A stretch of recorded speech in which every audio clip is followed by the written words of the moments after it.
The tripartite summit which just concluded in Moscow between Russia, Turkey and Iran is one of the best possible moments to find a breakthrough to the Syrian civil war.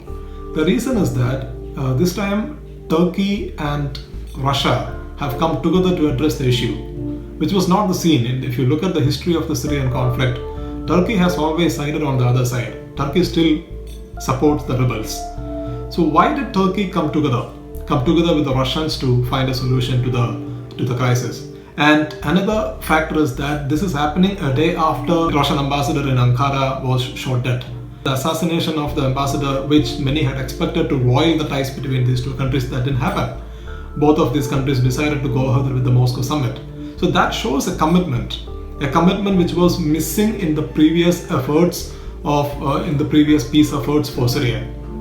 Why Turkey is taking a turnaround, a U-turn in this issue is that Erdogan, the Turkish president, sees the challenges he faces multiplying, which happened particularly over the last 1 year.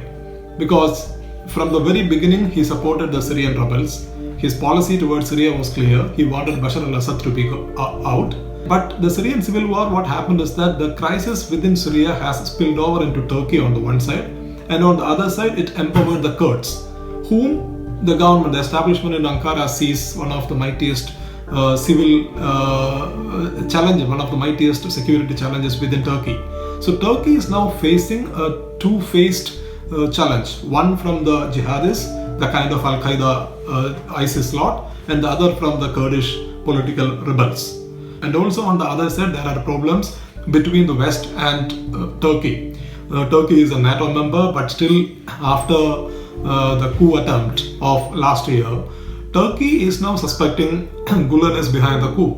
Gulen is in Pennsylvania.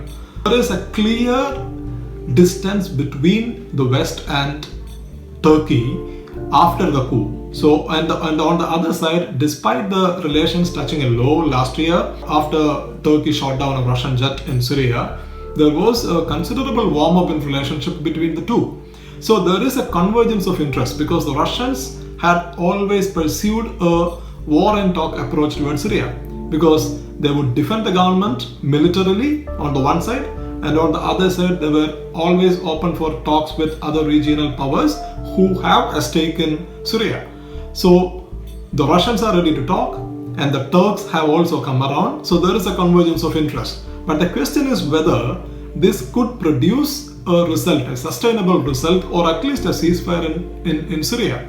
For that to happen, you need other stakeholders also to come around, like the Saudis, the Qataris, the Jordanians. They also support rebels. So if Turkey could put pressure on the other countries to accept the ground reality in Syria, and if the other Arab countries give up their Assad must go obsession and deal with the regime, realistically finding peace in Syria is not impossible.